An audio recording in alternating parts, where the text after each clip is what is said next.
In today's video, I'm going to help you prepare for your job interview as an AML transaction monitoring investigator. We'll cover some common transaction monitoring question and answers that you might encounter during your next interview. So let's jump right into today's video.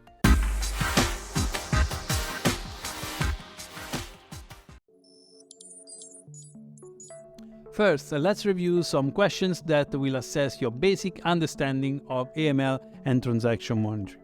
Out of all transaction monitoring questions and answers that can come up during your next interview, this is probably one of the most important questions that you definitely want to get right to succeed in your interview for this role. What is the purpose of transaction monitoring in AML compliance? I would answer to that with something like, transaction monitoring is an essential part of AML compliance as it helps financial institutions identify potentially suspicious transactions and activities and mitigate risks associated with money laundering and terrorist financing, as well as ensuring compliance with relevant regulations. What are some red flags or indicators of suspicious activity that transaction monitoring systems might flag? I will answer to that with something like, common red flags include unusually large transactions with high-risk jurisdictions, rapid movement of funds, structured transactions designed to evade the reporting threshold, and transactions that deviate from the customer normal behavior or the expected activities.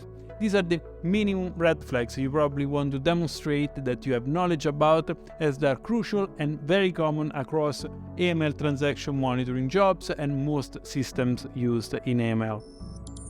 Before we move on to more advanced transaction monitoring question and answers, don't forget to like this video and subscribe to FinCrime Agent to stay updated on the latest insight in financial crime and anti-money laundering. Your engagement helps this channel to grow and allows me to continue providing more valuable content for professionals and students. So a massive thanks for doing that. Let's now discuss some transaction monitoring question and answer related to investigative techniques and compliance procedures used in transaction monitoring. How do you approach investigating a transaction alert flagged by the monitoring system? I would answer to that with, when investigating a transaction alert, it's important to gather as much information as possible by reviewing customer information, account history, and the transaction details. It's also crucial to research external sources to better understand the context and the purpose of the transaction, and to communicate with other teams within the organization to obtain additional information if those are needed. What steps would you take if you identified a suspicious transaction during your investigation? I would answer to that with something like, if a transaction is deemed suspicious, the appropriate steps will include escalating the matter to a supervisor or an AML compliance officer, documenting the findings and supporting evidence, filing a suspicious activity report or a SAR, or other regulatory reports within the relevant authorities as required. So with these transaction monitoring answers, you should now be in the position to showcase your understanding of the process. And finally, let's touch on some transaction monitoring questions and answers related to soft skills and personal experience in transaction monitoring.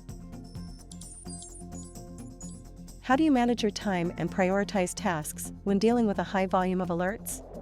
A good answer to that could be, effective time management and prioritization are essential for a transaction monitoring investigator, so it's important in fact to establish a systematic approach, prioritize alerts based on risk level, and allocate time efficiently to ensure all alerts are investigated within the required time frame.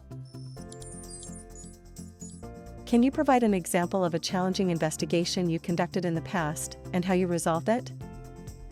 This is quite a typical question, and when answering this question, share a specific example from your experience that highlights your problem-solving skills, attention to details, and the ability to work under pressure. Explain the challenges that you faced, the steps that you took to investigate the matter, and how you ultimately resolved the situation as well. And remember that demonstrating your experience through transaction monitoring question and answers can give you an edge during that interview. So there you have it, my overview of transaction monitoring questions and answers to help you prepare for your job interview as an AML transaction monitoring investigator. Remember to practice your answers and tailor them to your personal experience to make a lasting impression on your interviewer. If you wish to support my FinCrime Agent project, my Patreon link is in the video description, or you can also send a super thanks directly from this YouTube video. By reviewing these transaction monitoring questions and answers, you are now one step closer to acing your interview. So that's all for now. Thanks for watching, and until next time, see you soon.